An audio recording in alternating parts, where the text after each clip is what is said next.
وصحبه أجمعين. أما بعد، بسم الله الرحمن الرحيم. الفصل الأول عن عبد الله بن عمرو رضي الله تعالى عنه قال قال رسول الله صلى الله عليه وسلم: كتب الله مقادير الخلائق قبل أن يخلق السماوات والأرض ب50,000 سنة. قال: وكان عرشه على الماء. رواه مسلم. حضرت عبداللہ ابن عمر رضی اللہ تعالیٰ عنہ فرمائی کہ رسول اللہ صلی اللہ علیہ وسلم فرمائی اللہ امر کرے دے ملائکو تا پلیکلو دا اندازو دا مخلوقاتو مخی دا پیدائش دا اسمانون و زمکونا 50,000 کالا مخی. قال او رسول اللہ صلی اللہ علیہ وسلم وکان عرشو علی الماء، دی وقت کی عرش دا اللہ تعالیٰ پا اوبو. تاسو پہ پیسے مقادیر جمع دا مقدار دا. مقدار ستوئی الشیء الذي يعرف به قدر الشیء وکمیته. هغه ستوئی چی دیوشی اندازہ و مقدار پہ معلومی کی، لکه مکیال پیمانہ، میزان، تلا، دیتا مقادیر ہوئی. کلا مقادیر یا مقدار دا قدر پمانا امراضی مطلق اندازہ، دلتا پمانا دا قدر سر دے. اللہ تعالی لکلی دی، امر کرے دے دے لکلو دا اندازو یا دا تقدیرونو دا مخلوقاتو. کتب اللہ سمانا دا اجر اللہ القلم علی اللوح المحفوظ. اللہ قلم گرزولے دے پا لوح محفوظ. او چاویلی چی کتب اللہ مانا دادا اللہ امر کرے دے قلم تا دے لکلو، نو نسبت دا کتبا اللہ تا دا نسبت غیر ما هو له تا چوے، نو مجازی عقلیش لکل خو قلم کری، امر ورطا اللہ کرے دے. حضرت شاہ ولی اللہ رحمہ اللہ حجت اللہ البالغہ کی وئی دا کتبہ مانا عیانا، مانا دا کتب اللہ مقادیر الخلائق، مقرر کری دی اللہ تعالی اندازی دا مخلوقات و تقدیرون دا مخلوقات. دا دی قرینہ دا چی بعضی روایتو کی دا کتبہ پا زید قدر لپز راغلے. قدر اللہ مقادیر الخلائق، نو قدر خود عینہ پا معنی شکنا.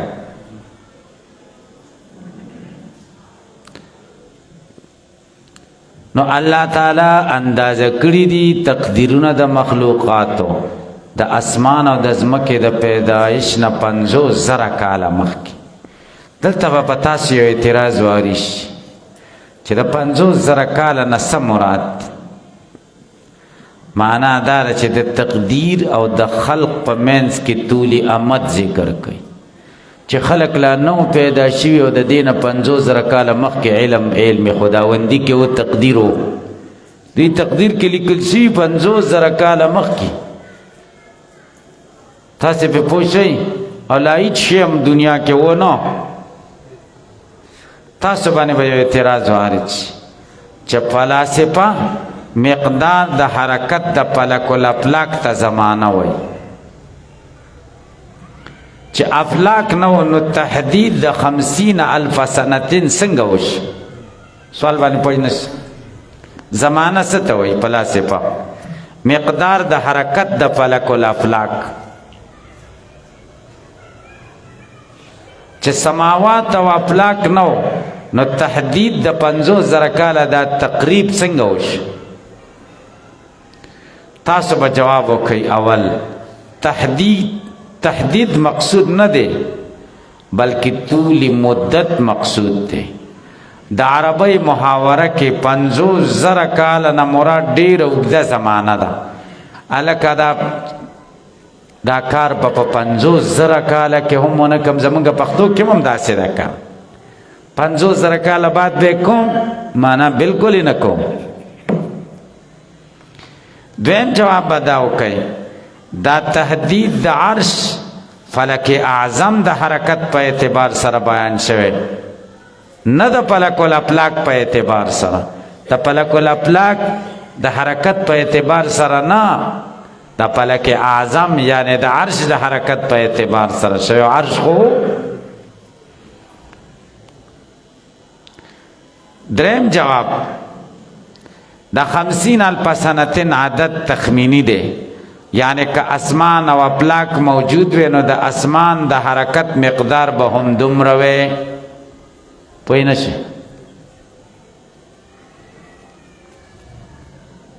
وکان عرشه علی الماء، او عرش الهی عرش خداوندی علی الماء په اوبو، یعنی د عرش او د اوبو په منځ کې سحایل نو. دا معنا نه ده چې عرش په اوبو، او بعضې وی په حقیقت حمل د عرش په اوبو.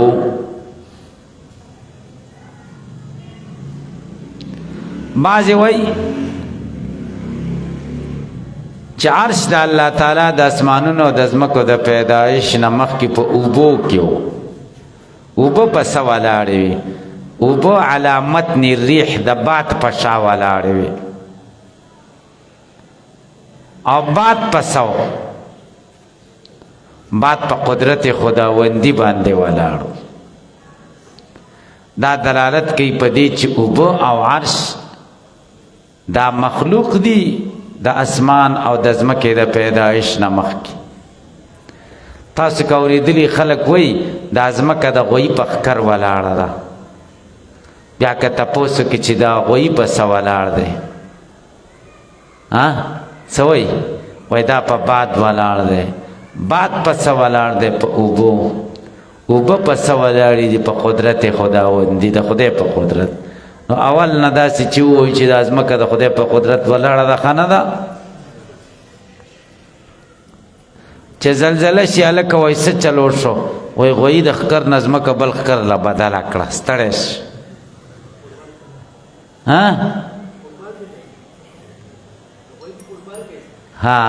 فوټبال پې کوي که نه، ځکه کره ده که نه ځمکه. تاسو پې پوه شئ. د هغې دا مطلب دی، ګورې دا بعضې مطلبونه ډېر ښه خو سړي رسایي ورته نه کېږي. د هغې مطلب دا دی چې دا دنیا د غویي په ښکر ولاړه ده. پخوا به دا غنم چې کېدل دا ټیکټرې خو نه وي، د غویانو به پټي اړول، نو چې غنم نه وي خلک نه پاتې کېږي، ډوډۍ نه وي. دا ماما دا دنیا د غویي په ښکر ولاړه ده. غویي پټي برابروي او د هغې نه غنم کېږي او بس د خلکو نظام د غذا روان دی. دا مطلب دی. هلکه بعضې خبرې داسې دي چې زموږ د بل مطلب اخلو وي بل طرف. تاسې پې پوه شئ. موږ هغه رښتیا واړوو او د هغې مجازي معنا مراد دي. لکه موږ وایو چې د شپېتو شي نو د اوږدو شي. دا ښه خبره ده. که تاسو اورېدلې که مو نه ده اورېدلې؟ ښه ده که بده ده؟ ښه ده وایه، هغه وایي ښه ده. ښه به څه ده چې د شپېتو شي نو د ساعتو شي. بیا خو تجربې شي، بیا تجربو نه استفاده پکار د بلا تجربې ورسره پیدا شي. د شپېتو د 40 نه چې مخکې ده کې خو عقل نه وي. تاسې پې پوه شئ عقل خو ایله 40 کې پوره شي که نه. تاسې پې پوه شئ سړی په ښه بده باندې پوه شي چې دا خو الله تاسې چل دی. تاسې پې پوه شئ که پې پوه نه شي. سړی چې 40 نه وړي بیا سوچونه کوي چې دا څه قمقلتوب به چې داسې پلانکي ځای له به زه تلم، پلانکی کار دا څه قمقل و. ایله عقل سړي کې پوره شي. تاسې پې پوه شئ که پې پوه نه شئ. تاسې له به بیا پته ولګېږي چې 40 ته ورسېږي. خدای مو رسوه چې لاره کې قصه خرابه نه شي. تاسو پې پوه شئ. پخوا بیا چې دا ډولۍ راوړه نو نښه به یې وسته پښتنو کې ډولۍ به نه ورکوله چې نښه به نه وویشتي. نو ځوانانو به ډز وکړه خو نښه به ورته ونه لګېده. دا شپېتو سړی به راغی چې بس دغه به ورته برابر کړه که نه داسې نښه، نو بس ایسته بس درز ایسته نښه به یې ویشته، ډولۍ به یې را ازاده کړه. نو خلک به ویل چې د شپېتو شي نو د نښې د ویشتو شي. دا مطلب نه و چې شپېتو شي په دې سر د ویشتو شي. تاسې پې پوه شئ. نو خبره دا ده وکان عرشه علی الماء. دا دې نه معلومه شوه چې عرش او اوبه د اسمان او د ځمکې نه مخکې پیدا شوي. مناسبت د حدیث د باب الایمان بالقدر سره كتب الله مقادیر الخلائق باندې ده. هلا وعن ابن عمر رضي الله تعالى عنه قال قال رسول الله صلى الله عليه وسلم كل شيء بقدر حتى العجز والكيس. رواه مسلم. عبداللہ ابن عمر رضی اللہ تعالیٰ عنہ فرمائے کہ رسول اللہ صلی اللہ علیہ وسلم فرمائے ہر شے بے قدرن پر تقدیر خداوندی دے حتی العجز والکیس تردے پوری چاجز والے و زیرک والے دام پر تقدیر خداوندی دے. دا عجز دے و دا خود تکڑا دے او دا زیرک دے و دا کماقل دے. دا اوصاف خلقی چی کم دی پترتی دام په تقدیر خداوندی دی. کل شیئن بقدر دی معنی دادا کل شیئن بمقدار مرتب مکتوب. دا حدیث مطلب داره چې د قضا او د قدر د احاطې نه هیڅ شی بهر نه دی. هوښیاري او عاجزي د انسان دو صفتونه دي. د دې تعلق هم د تقدیر خداوندی سره ده. یعنی تقدیر د جنت او دوزخ پورې محدود کول نه دی پکار. تقدیر د انسانی حیات په ټولو شعبو حاوی دی.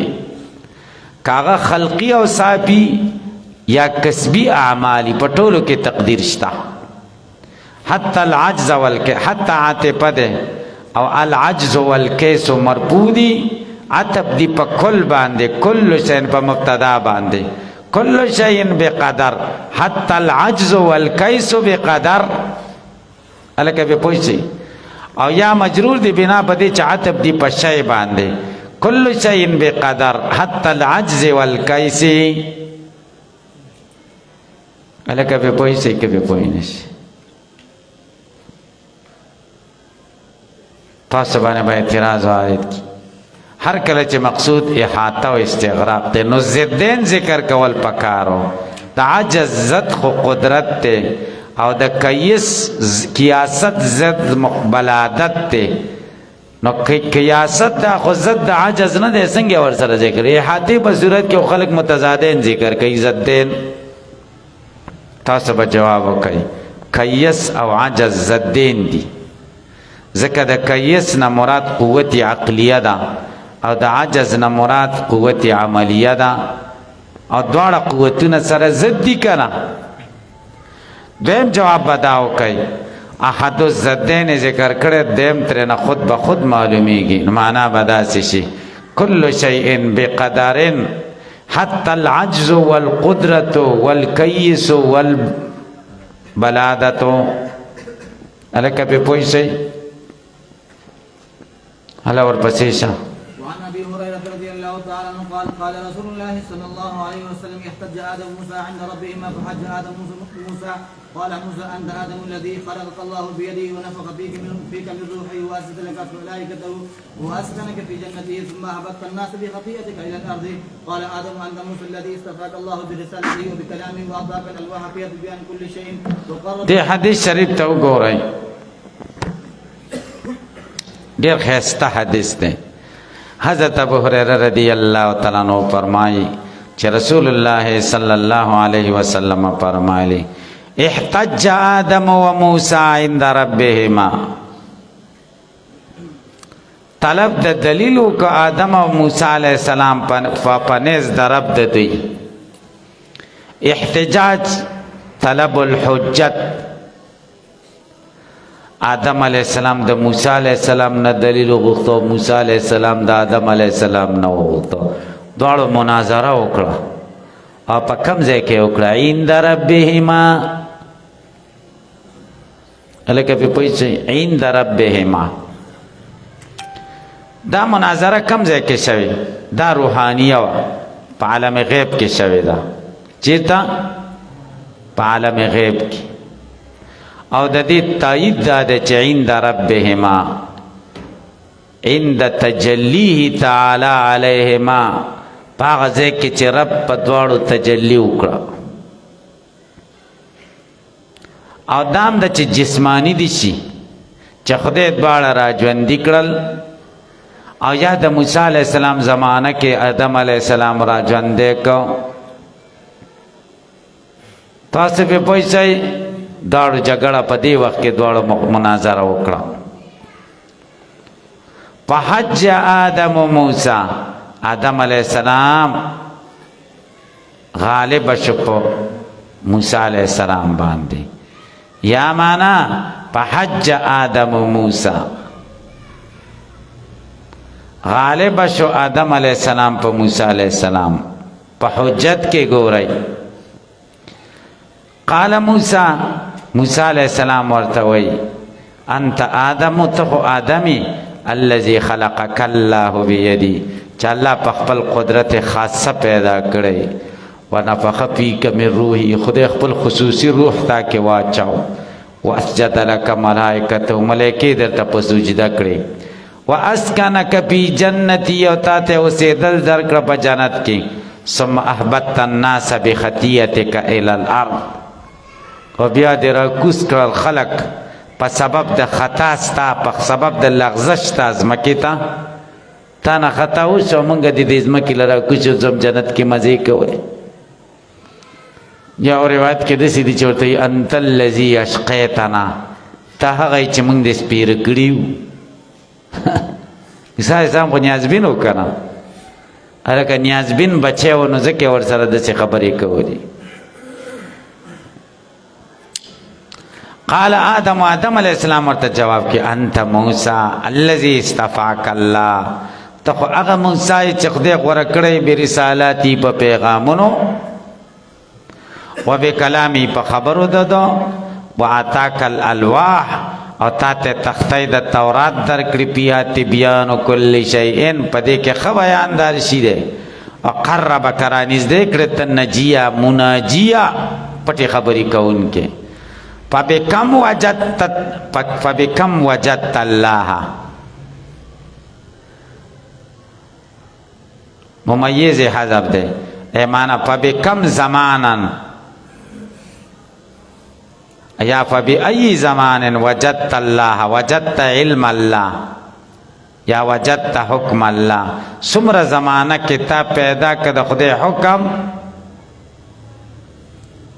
چې کتابت تورات امر کړي په کتابت تورات قبل ان اخلق زمانه پیدائش نوړان د تورات خدای سمر زمانہ مان مخکې لیکله قال موسی ب40 عاما سلويخ قال آدم ورتوي هل وجدت فيها په تورات کې دا کتاب یا موتی چې وعصا آدم ربه فغوا وعصا آدم لغزش کو آدم علیہ السلام ربه در رب د خبرنا فغوا نو د دوام د جنت نا بیلارشا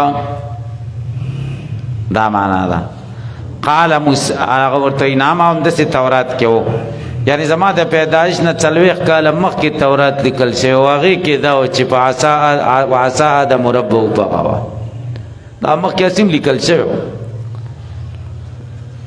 قال آدم علیہ السلام ورته یا فتلوموننی آیا تمام ملامتا سما ملاوت کوي علی پدی ان عملت عملا چې ما د سکار کړه كتبه الله علیا چې الله په ما مقرر کړی دی نعملو چې زه کوم قبل ان يخلقني ب40 سنه مخکې د دینه چې زه پیدا کړم په 40 کاله زما د پیدایش نه 40 کاله ما تلیکلی دی او کار ما وکړ تا مې په ملامت کې قال رسول الله صلی الله علیه وسلم نبی علیہ السلام فرمایل فحج آدم موسی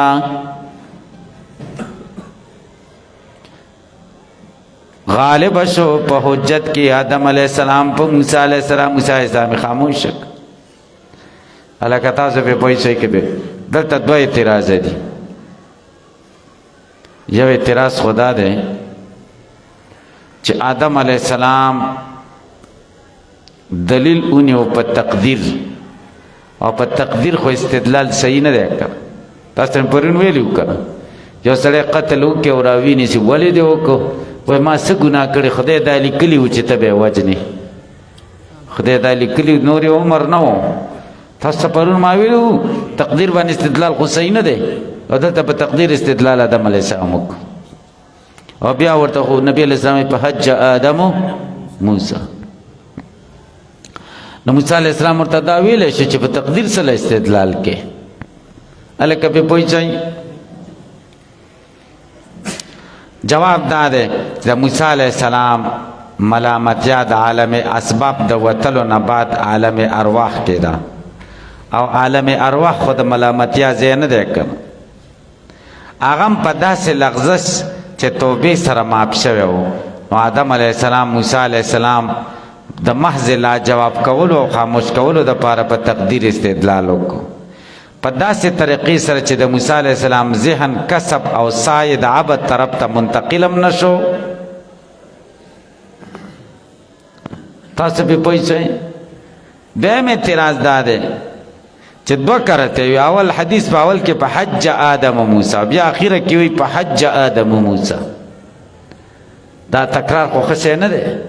جواب دار په حج آدم و موسی اول دای د دعوی په تور ویلي دعوی په تور او اخیره کې د نتیجې په تور ویلي په حج آدم و موسی. نه تکرار نه دی راغلی. هلکه تاسو په پوه شئ. هله ورپسې شه. وعن ابن مسعود رضي الله تعالى عنه قال حدثنا رسول الله صلى الله عليه وسلم وهو الصادق المصدوق ان خلق احدكم يجمع في بطن امه 40 يوما نطفه ثم يكون علقه مثل ذلك ثم يكون مضغه مثل ذلك ثم يبعث الله اليه ملكا. عبد الله ابن مسعود رضی الله تعالی عنہ فرمایي چې موږ ته حدیث نبی کریم صلی الله علیه وسلم بیان کړی و هو الصادق المصدوق دې رښتونه دی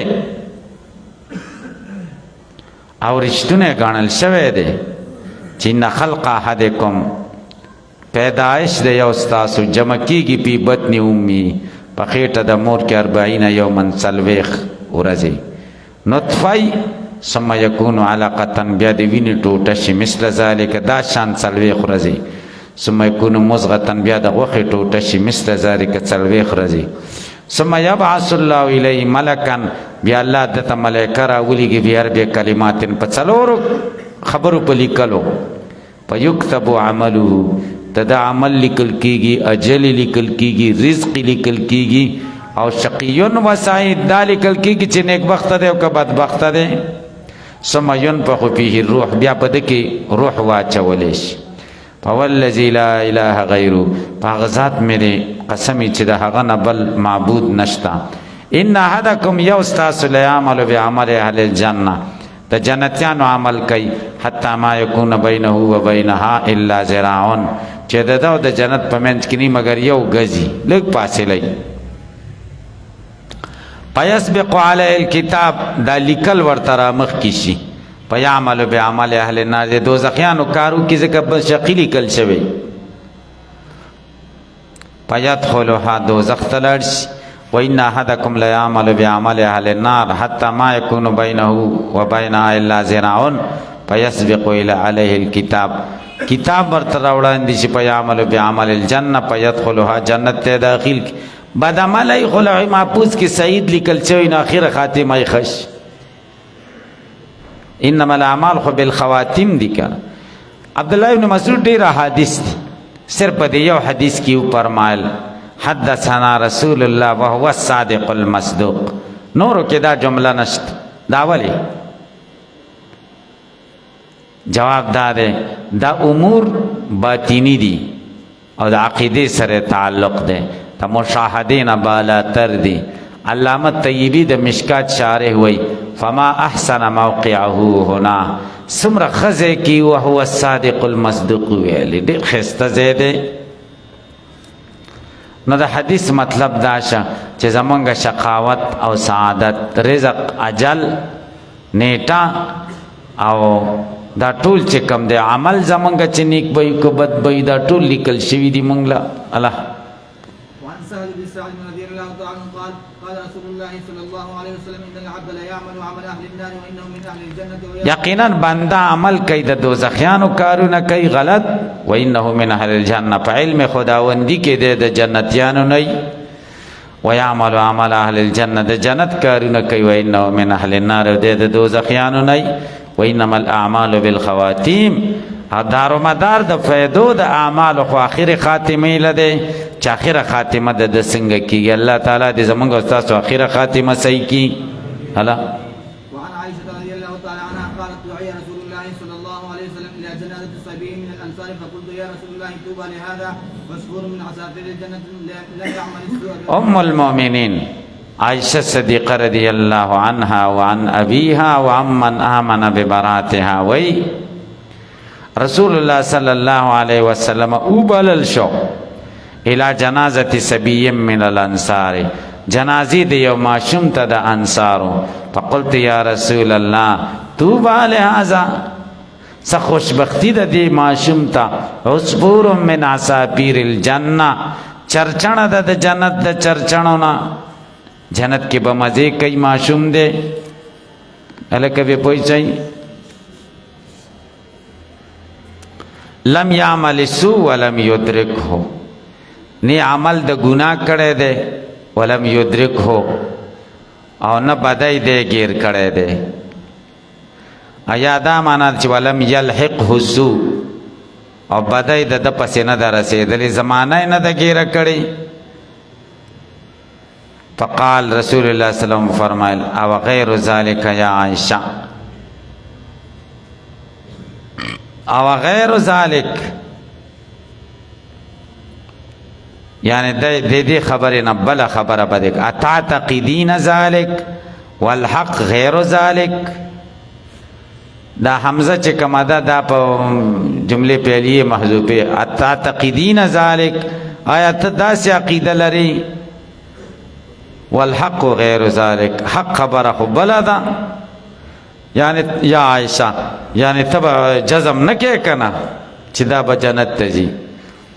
تاسو په پوښتای ولی ان الله خلق للجنه اهلا الله پیدا کړی دي د جنت لپاره اهل خلقهم لها جنت ته پیدا کړی هم په اسلاب ابایم د پلار په شاګانو کې ولا پیدا نوم نشانه نو وخلق للنار اهلا پیدا کړی دي دوزخ د پاره خلقکم پیدا کړی دي لها د دوزخ درهم په اسلاب ابایم. ماشومان بچی ته ته کافر او ماشومان دا په بل صفحه کې راځي ان شاء الله کې اته مذاهب دی ابا بیان کو بیا خدا زده کوي. جنت کې با زناوري مرغان دا به جنت کې بعضی روایات نه معلومیږي چې جنت کې با مرغانی لکه حدیث کې دی ان فی الجنه طیرن کامثال البخت جنت کې بدسي مرغان لکه د بختی او خان عمره غوټ غوټ مرغان وي. او بل حدیث کې ان ارواح المؤمنین فی اجواف طیر خضر د مؤمنانو روحونه به د شنو مرغانو په ججر کې. قرآن نم د دې تایید معلومیږي ولحم طیر مما یشتهون او د مرغانو غوښې به جنتیانو ته ورکول کېږي چې څه خوښوي. معلومه شوه چې مرغان به یې چې غوښې ورکوي که نه الله. وعن علي رضي الله تعالى عنه قال قال رسول الله صلى الله عليه وسلم ما منكم من احد الا وقد كتب مقعده من النار ومقعده من الجنه قالوا يا رسول الله افلا نتكل على كتابنا وندع العمل قال اعملوا فكل ميسر لما خلق له اما من كان من اهل السعاده فسييسره دا علی رضی اللہ تعالی عنہ دا ولنه حدیث ده. امیر المؤمنین علی ابن ابی طالب ابو الحسین دای کنیاتو او ابو تراب ورته وی القرشی نارینو کې اول مسلمان دی په ماشومانو کې. تاسو به پوښی د چې ایمان راوړو دی وخت کې څومره عمر وي بعضې وایي 15 بعضې وایي 8 بعضې وایي 10. د تبوک نه علاوه د نبی علیه السلام سره ټولو غزواتو کې شریک شوی تبوک کې ځکه شریک نشه چې نبی علیہ السلام کور ته پرېښود دی خپه و چې زه دې پرېښودم دا به څنګه شي د ښځو سره مې پرېږدي نبی علیہ السلام ورته اما ترضى ان تکون مني بمنزلة هارون من موسی دا دې نه ده خوښه چې ته ما ته داسې شي لکه هارون چې د موسی علیہ السلام زما ورور شي کور کې دې پرېږدم چې تم لاړ شي او زم لاړ شم نو کور به چاله پرېږدو تاسو پې پوه شئ غنم رنګ و لنډوالي ته نږدې و د طول نه او خېټه غټه وه تاسو پې پوه شئ او ویښته یې زیات و او دا ویښته یې ډېر پلن و دلته د سر ویښته او د ګیرې ویښته یې تک سپین و د سره بیعت وشو چې عثمان رضی الله تعالی عنه شهید شي د جمعې ورځ وه د ذوالحجې اتلسمه 15 هجري عبدالرحمن ابن ملجم المرادی په کوفه کې دی وواهه د جمعې په سحر د رمضان په 18 څلوېښت هجري کې 3 ورځې وروسته بیا شهید شي حسن او حسین رضی اللہ عنہما و عبداللہ ابن جعفر غسل ورکو او حسن ابن علی ابن ابی طالب رضی اللہ عنہ پہ جنازے منځو کو او د عمر 3 کاله او خلافت 4 کاله او 9 میاشتې او 100 ورځې د پاس تاسو په پوهیږئ کې په پوه نه شئ بچو ته وصیت کوو چې د خلافت نه به ځان ساتئ کما پکې کما خوشحالي لیدلې ده چې تاسو دې ته رانږدې کېږئ بچو ورته ویل چې دا سړی به مړ کو وایي نه زه خو لا نه یم وجل شوی نو ژوندی یم چې زه کله مړ شم بیا ستاسې خوښه د قصاص خو د مرګ نه وروسته یي که نه زه ژوندی یم او دی تاسو وجنئ تاسو په دې خبره پوه شئ علی رضی الله تعالی عنہ فرمایي چې رسول الله صلی الله علیه وسلم فرمایلی دي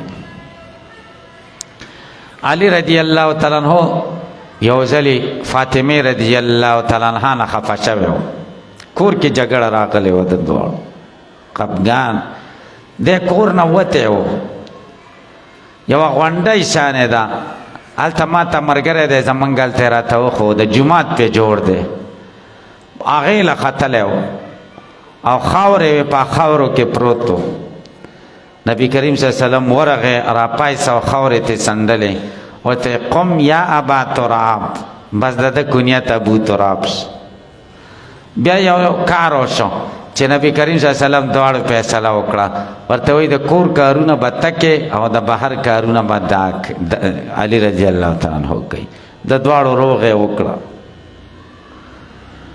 نو علی رضی الله تعالی عنہ نبی کریم صلی الله علیه وسلم ته ډیر محبوب علی رضی الله تعالی عنہ فرمایي چې رسول الله صلی الله علیه وسلم فرمایي ما منکم من احد پتاسو کې هیڅوک نشتا الا وقد كتب مقعده من النار ومقعده من الجنه مگر لیکل شوی د زید اوسېدلو د دوزخ کې او زید اوسېدلو د جنت کې قالوا یا رسول الله چې لیکل شوي دي فلا نتکل علی کتابنا مونږه برواسه نه کوو په لیکلو زمونږه چې ازل کې لیکلي یا به دوزخیان یا به جنتیان کوشش سره کوو قال اعملوا نبی وندعوا العمل عمل به پرېږدو قال نبی علیہ السلام ته اعملوا عمل کوئ فکل میسر لما خلق له هر یو په تاسو کې دل اسانه راځي په هغه اعمالو کې چې کوم اعمالو د کم زیاده لپاره پیدا دي کله جنت د لپاره پیدا ای د جنت اعمال ورته خدای دنیا کې اسانه کی او کله دوزخ د لپاره پیدا ای د دوزخ کارونه ورته خدای اسانه کی زړه هغه طرف ته مایل شي تاسو موږ چې سبق راغلی ان شاء الله خدای زمونږ تاسو د جنت فیصله کړی دا دا کار را تاسو نه کړی دا سخت کار دی فتنه دور کې خلکو پیسې خوښې دي کنه او څومره ګرانې د خلک څومره پریشان دي او تاسو پریشان یې نه یو پریشان تاسو به پوه شئ کوو موږ غرمه خیر روټۍ وخوړه بیګاله بیا هم ان شاء الله الله راکوي تاسو به پوه چې په خدای زمونږ یقین دی. نو فکل میسر لما خلق له. اما من کان من اهل السعادة فسييسر لعمل السعادة. زرد چې دله به اسانی راشي په عمل د نیک بختۍ کې. واما من کان من اهل الشقاوة فسييسر لعمل الشقاوة. ثم قرأ فاما من اعطى واتقى وصدق بالحسنى الآية متفق عليه. زور پسې وعن ابي هريره رضي الله تعالى عنه قال قال رسول الله صلى الله عليه وسلم ان الله كتب على ابن ادم حظه من الزنا فادرك ذلك لا محاله فزنا العين النذر وزنا اللسان المنطق والنفس تمنى والتشتهي والفرج يصدق ذلك ويكذب. متفق عليه. وفي روايه حضرت ابو هريره رضی الله تعالی عنہ فرمای مقصد د حدیث دا چې حسنات او سیئات نه بلکې مقدمات د حسنات او د سیئات دام د تقدیر مطابق دي. نظر خو زنا نه ده خو مقدمه د زنا ده. دام تقدیر کې تا تلیکل چوي چې پلان کې خزل بده ګوري اسی ازنا خو لوی خبره ده. ګورئ حضرت ابو هريره رضی الله عنه فرمایي چې رسول الله صلی الله علیه وسلم فرمایي یقینا الله کتابا قدر فی الازل مقرر کړی دی په ازل کې په ابن آدم باندې حظ او حصہ د من الزنا ادرک ذلک لخکی ودا خامخه په زنا العين النظر زنا د سترګو قتل دی وزنا اللسان المنطق د جبه زنا خبرې دی پردای خزه سره والنفس تمنا وتشتهي او نفس تمنا کوي او اشتهاي کیږي والفرج يصدق ذلك ويكذب فرج د دې تصدیق کوي او یا تکذیب کوي. الکه په پوښي دا د بنات محتممین د خزو سره په دې موبایل خبرې کوي دا خندي ځکه وزن اللسان المنطق بطور ضرورت چې وشي خیر دی سوال او جواب او قصه وګدول وسره دی بکر وګدول.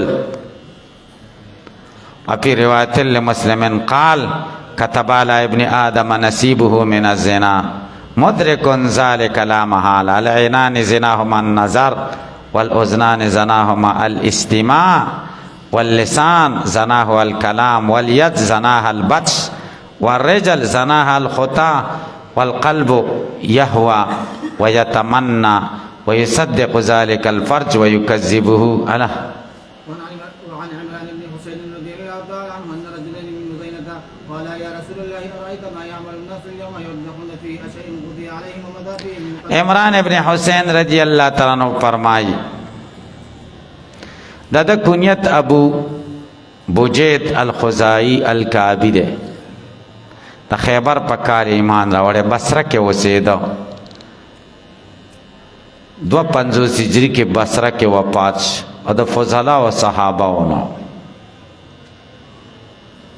او د ډېر صحابه او روایت کړي او تابعینو دی وای چې دوه سړیو د مزینه قبیله هغه ویل یا رسول الله ارایت خبر را کما یعمل الناس اليوم چنن رس خلق سکی ويكدحون فيه او کوشش پکې کوي اشیء قضی علیهم آیا دس شی ده چې بدوی فیصله شوی ده و مضى فیهم من قدر سبق او په خانه تقدیر په دوی کې روان شوی ده او فيما یستقبلون او یا د هغه سم مطابق چې رسته به فیصله کیږي او فيما یستقبلون یا د عمل د هغه احکام مطابق د چاینده کې بکیږي مما تاهم به نبی هغه چې را تک کړی دوی ته په نبی وثبتت الحجة علیهم او ثابت شوی قائم شوی دلیل په دوی فقال نبی علیہ السلام لا بل شیء بلکې دسی سیز ده قضی علیهم چې په دوی فیصله شوی او مضى فیهم او تیر شوی ده په دوی کې قلم و تصدیق ذلک فی کتاب الله عز وجل و نفس پنا پس مې قسم یو په هغه سواها فالهمها بیا وت اچولی دی فجورها گناهونه د دی و تقواها اشیء قضی علیهم ومضى فیهم من قدر سبقه د من کې درې احتمالات دي من قدرن اول احتمال دار چې دا من بیانیه ده بیا به قضا او قدر یو شیش د بیان او مبین په ترجمه کې د بیان په ترجمه کې سهولت وي نو اسانه ترجمه به داسې شي آیا دا هغه شی دی چې مخکې د ازل نه مقرر شوی دی اشیء قوز یا دا داسې شی دی چې په هغې فیصله شوې ده و مضا هلکه پې پوه شئ من قدر سبق د هغې تقدیر فیصله ده چې وړاندې لیکل شوی دیم احتمال داره چې من تعلیلیه شي د قضیه پورې متعلق شي ای قضی علیهم من اجل قدر سبق په دې فیصله شوې د وجې د هغې تقدیر نه چې وړاندې شوی دریم دا چې من ابتدایه شي بیا به معنا دا شي دا هغه شی دی چې د هغې قضا او نفاذ ناشی عن القدر دی ناشی عن القدر دی تاسو په پوه شئ بهر تقدیر نبی کریم صلی الله علیه وسلم ورته جواب ورکړ چې نه هر څه چې کېږي په دې کائناتو کې هغه د پخواني تقدیر نه ناشی دي او فیصلې مخکې شوي دي بس دی درود شریف ولو